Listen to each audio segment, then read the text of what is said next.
जाओ गुरुजी, प्रणाम, आ जाओ। प्रणाम जी, प्रणाम। जैसे कि हम सूर्य नमस्कार करते हैं, सूर्य नमस्कार करने के बाद सब आसन में आते हैं।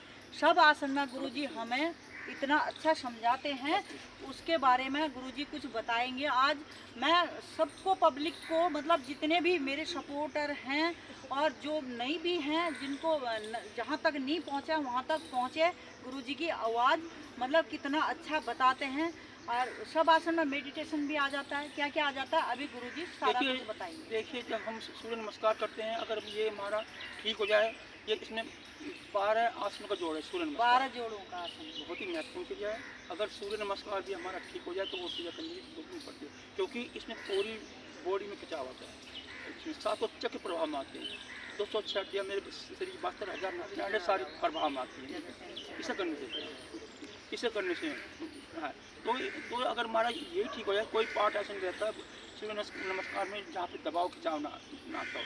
हर पार्ट में ऊर्जा मिलती है, हर पार्ट आपका ऊर्जावान हो जाता है, पूरा शरीर ऊर्जा मिलती है, शक्तिवान हो जाता है आपका शरीर।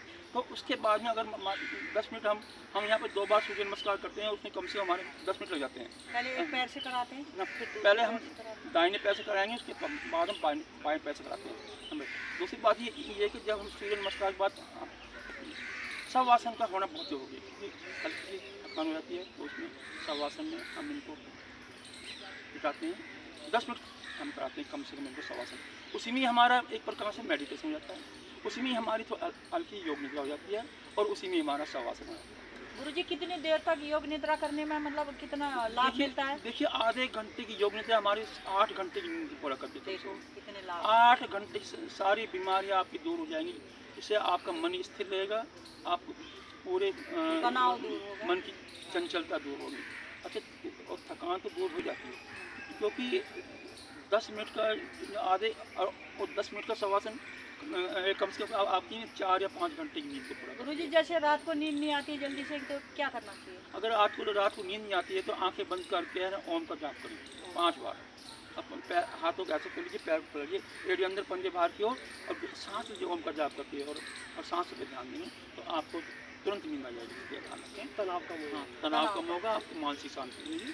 और जो हम शवासन में हम लेटाते हैं, शवासन शव की माफी, जैसे डेड बॉडी होती है ऐसे हमें शरीर करना है, हल्का शरीर करना है, उंगलियां अंगूठे मिले हुए मगर ढीले, पैरों में हौसला, एड़ी अंदर पंजे बाहर की ओर, और अपना ध्यान सांसों पे देंगे। इसमें आते जाते सांसों को निहारेंगे, आंखें बंद करेंगे, मुंह बंद, और नाक से सांस लेंगे, नाक से सांस छोड़ेंगे।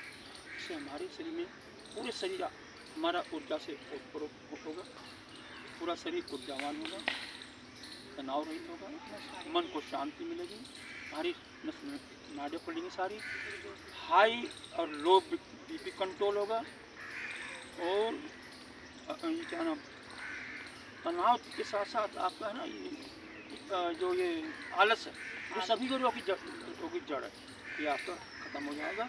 और तो इसलिए जो है, इसलिए क्या जाता है, और आप जितने भी गलत काम करते हैं, जितने हो जाते हैं, वो सारे जो है वो सारे जो है इसी क्रिया करने से हमारे ठीक होते चले जाएंगे। क्योंकि जब आपका मन स्थिर रहेगा तो फिर जो है स्थिर रहेगा तो आप सारे काम अच्छे करेंगे।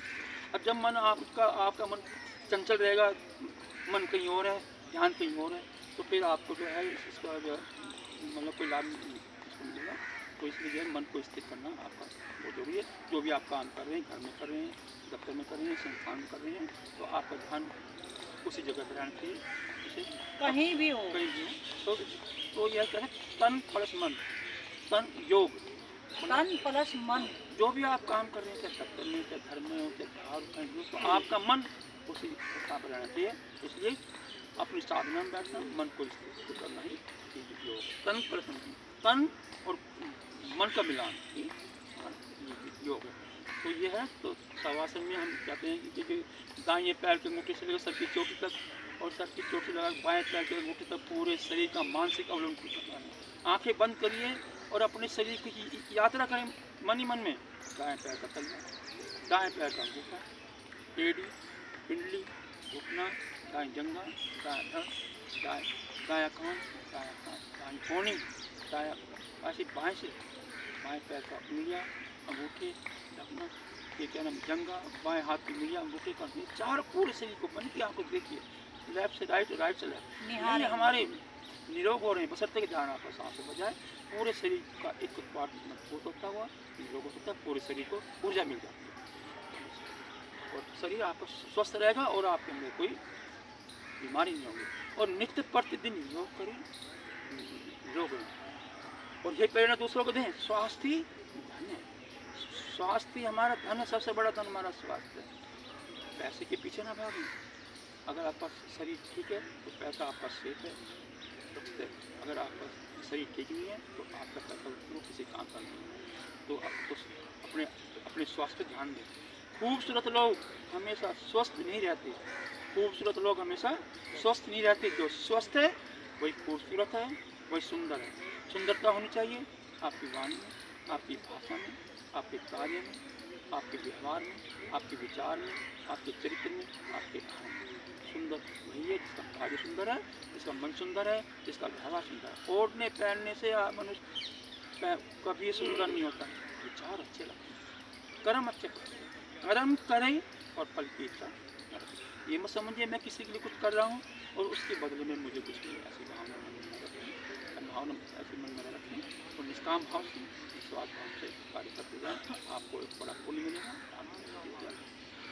थैंक यू गुरु जी, बहुत इतना शवासन के बारे में इतना अच्छा कुछ बताया। मिला हमें। देखो आप लोग भी देखो कितना अच्छा ज्ञान दिया। राम राम जी, जय श्री राम। जय श्री राम। देखो हमारे भाई बहन आगे क्लैपिंग वाले जा रहे हैं अभी तिरंगा लहराएंगे। इसी तरह से देखो गुरुजी ने इतना अच्छा हमें समझाया, मेडिटेशन देते हैं और सब आसन देते हैं, इतना अच्छा। अभी और बता दूँ, हाँ बताओ। थोड़ा सा हाँ अभी हम यहाँ लेटे लेटे थोड़ा सा मेडिटेशन कर लेते हैं, क्योंकि हम ज़्यादा टाइम नहीं हो पाता इतना।